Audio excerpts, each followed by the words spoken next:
Bonjour, j'espère que vous allez bien. Moi, je me porte super bien. Content de vous retrouver dans cette autre présentation. Merci beaucoup pour votre fidélité. Merci beaucoup pour votre écoute. N'oubliez pas de liker, de partager afin d'agrandir la communauté. Aujourd'hui, je vais vous entretenir sur un thème qui tourne autour du SSL TLS. Quand vous faites des transactions, des achats en ligne sur Internet, est-ce que vous vous êtes posé la question comment est-ce que les informations personnelles que vous partagées sur les sites internet là sont sécurisées? Comment est-ce que votre transaction est sécurisée? D'accord. Donc aujourd'hui en fait je vais en fait vous présenter une technologie qui permet de sécuriser les échanges entre le navigateur, entre le terminal et le serveur. Donc le thème d'aujourd'hui, c'est comment effectivement SSL TLS peut sécuriser vos paiements internet. Si la vidéo est très longue, nous allons la présenter sur deux volets. D'accord. On rentre directement dans le vif du sujet. Qu'est-ce que SSL TLS? Il faut savoir que SSL pour Secure Socket Layer et TLS pour Transport Layer Security sont des protocoles de sécurité qui permettent de sécuriser les communications sur Internet. D'accord. Donc, ils permettent en fait de sécuriser la communication en chiffrant les données transmises entre les clients et les serveurs. TLS, c'est le successeur de SSL. Et les différentes versions, c'est la version 1.0, la version 1.1, la version 1.2 et la version 1.3 qui a été publiée en 2018. D'accord? Les versions TLS 1.2 et supérieures sont les plus sécurisées et recommandées actuellement. SSL TLS permet de sécuriser les protocoles en fournissant une couche de sécurité supplémentaire. D'accord? TLS se situe entre la couche de transport et la couche application. Donc du coup, tous les protocoles qui sont dans cet intervalle-là, d'accord, dans ces différentes couches-là et au-delà, en fait, il peut les sécuriser. Et parmi les protocoles qui peuvent être sécurisés par le TLS, on a le FTP, le SMTP, le HTTP et le Telnet par exemple. Quand on parle de FTP, d'accord, c'est le protocole qui permet de transférer des fichiers sur Internet. SMTP, c'est le protocole de l'envoi, pour l'envoi de courrier sur Internet. HTTP, bon, pour la communication standard des transferts de données sur Internet. Le Telnet, c'est le protocole de communication, d'accord, qui permet à un utilisateur, c'est-à-dire une machine, de se connecter à une autre machine distante via le réseau, généralement Internet, et pouvoir en fait utiliser les services et applications de cette machine distante là. Maintenant, je vais vous parler des services de sécurisation de SSL TLS.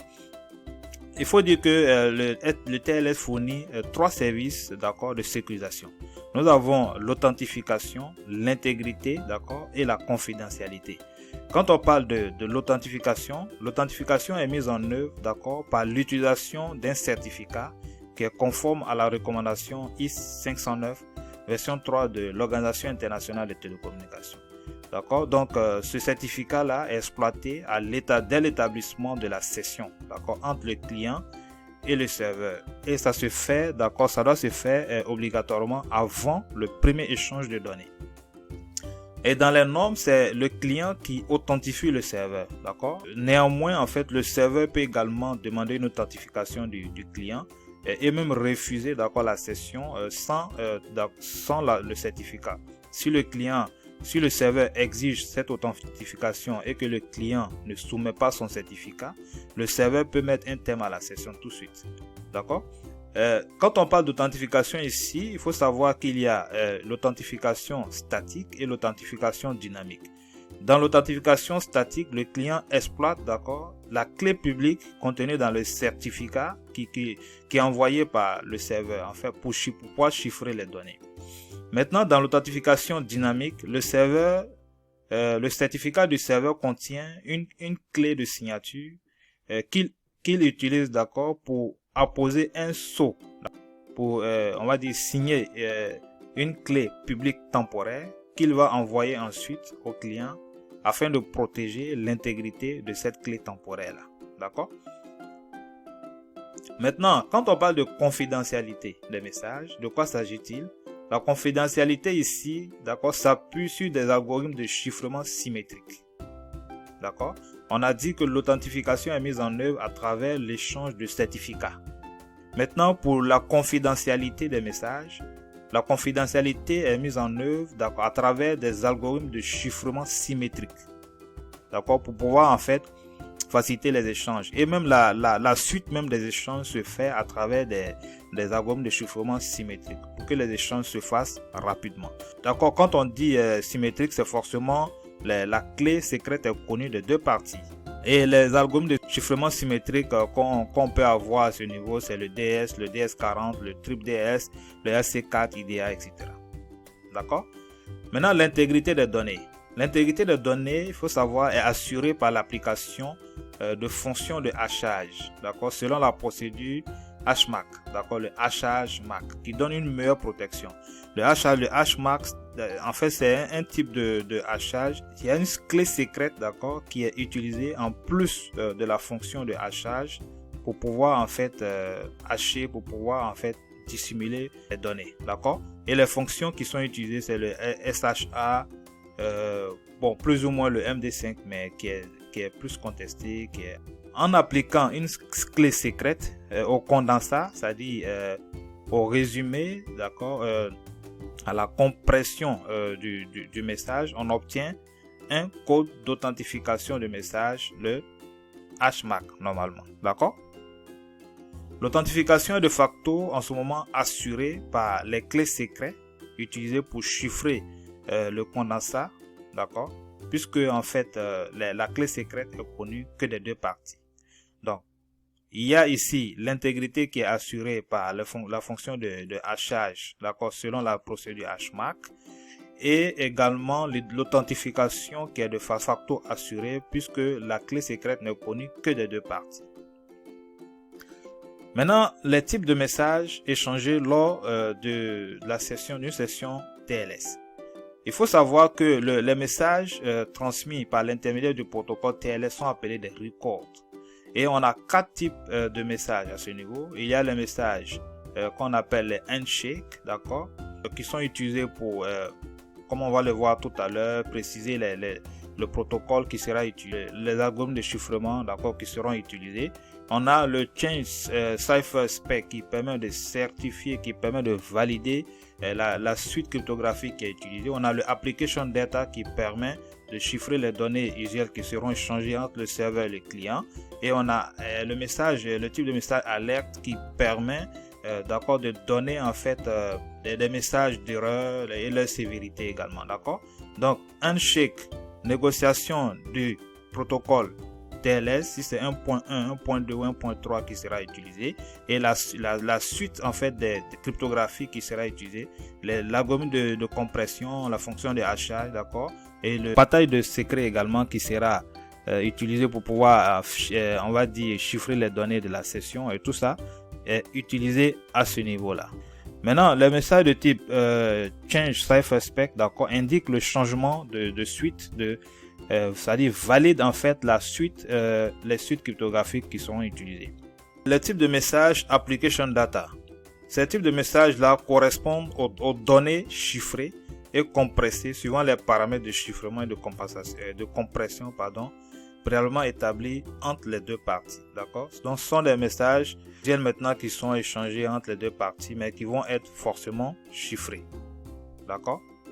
Nous avons en fait le type de message alerte, d'accord, qui fournissent les erreurs et leur sévérité, donc warning ou fatal.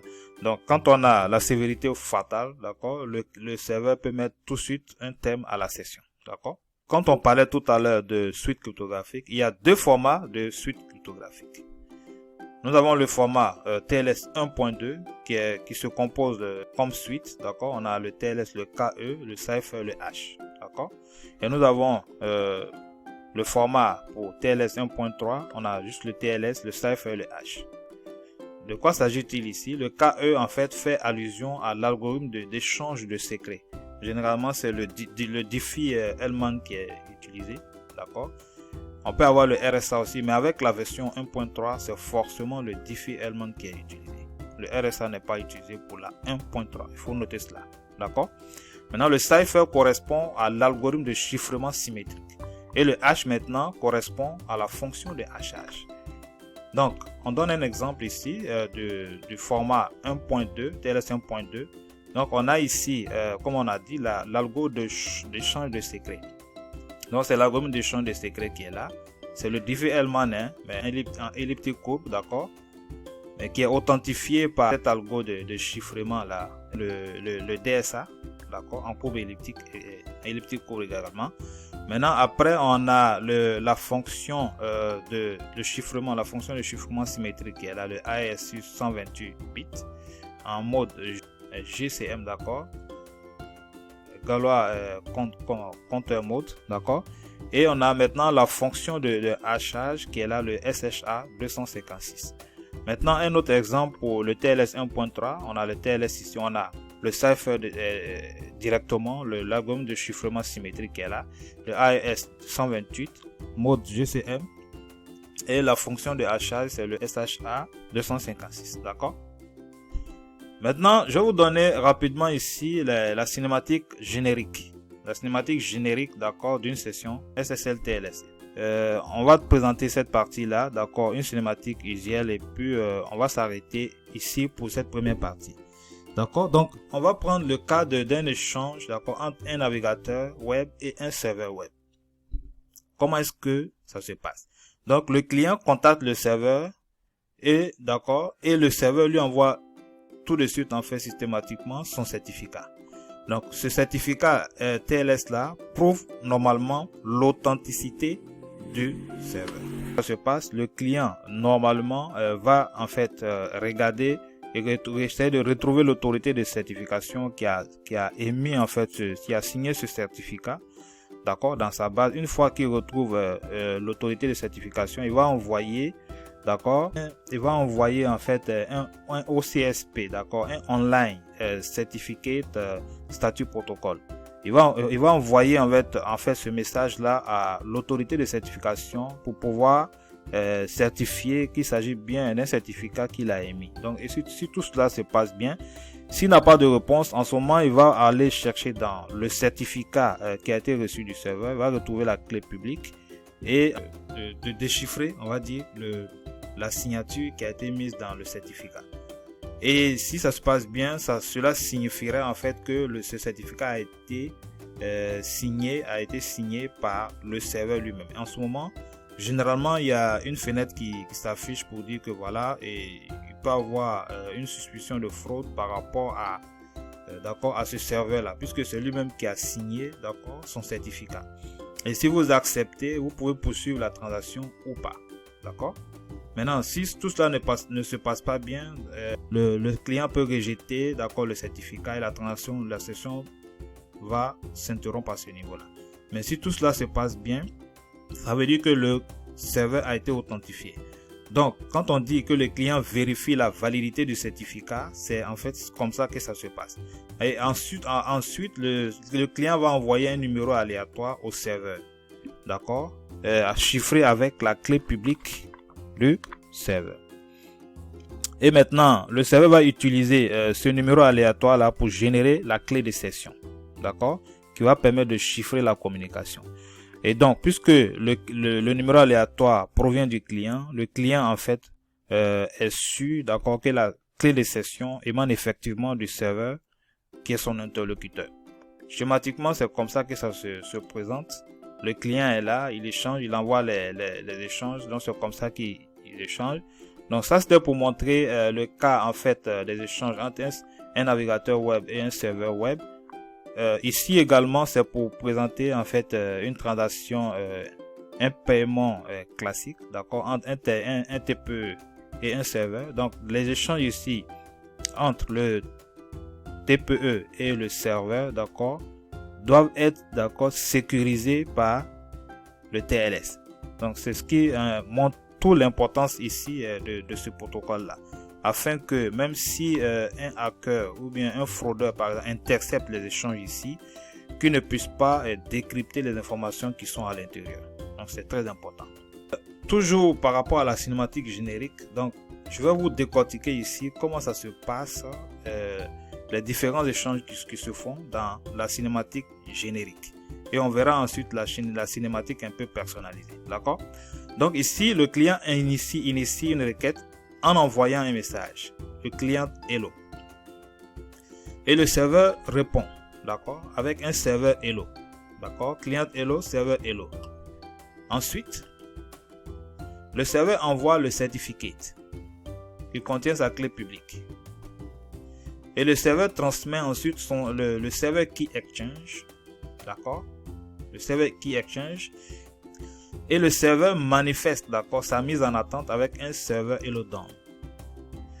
Et c'est à la suite de cela maintenant que après validation du certificat par le client et vérification de la signature précédente, le client poursuit l'échange de clés en choisissant à son tour une valeur éphémère et en la transmettant avec un client exchange. Donc il faut noter ici un client exchange, d'accord?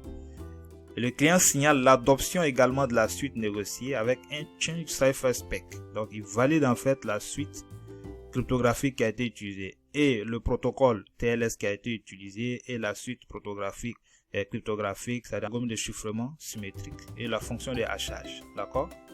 Et ici, après le client envoie un finish, d'accord, pour préciser que c'est le premier message protégé, d'accord, par la suite cryptographique avec les secrets issus de l'échange de clés éphémères précédent. Donc ici, c'est le premier message crypté qui est envoyé après la négociation, les différentes négociations précédemment effectuées. Donc en 9, d'accord, le serveur signale l'adoption également par un change cipher spec. Et le serveur envoie à son tour un finish, d'accord, son premier message sécurisé. Donc c'est comme ça en fait que se passent les échanges, le dialogue entre le client et le serveur à travers en fait ces différents types de messages là. Le serveur hello certificate, le serveur key exchange, d'accord, le serveur hello down, le change cipher spec, d'accord, et le finish pour les premiers messages cryptés. D'accord? Donc comme on l'a dit ici, hein, le partage du code secret ici se fait à travers l'algorithme de Diffie-Hellman. Ceci met un thème, d'accord, à la première partie de notre présentation. Dans la prochaine présentation, nous allons poursuivre sur la comparaison de la session, comparaison des sessions TLS 1.2 et 1.3 pour vous montrer un peu les différences qu'on peut avoir, d'accord, les optimisations qu'il y a eu dans la version 1.3 et vous allez voir. Et nous allons poursuivre, nous allons vous donner également les avantages et les inconvénients, d'accord, liés en fait au protocole, à l'utilisation du protocole TLS. Nous allons finir par une conclusion.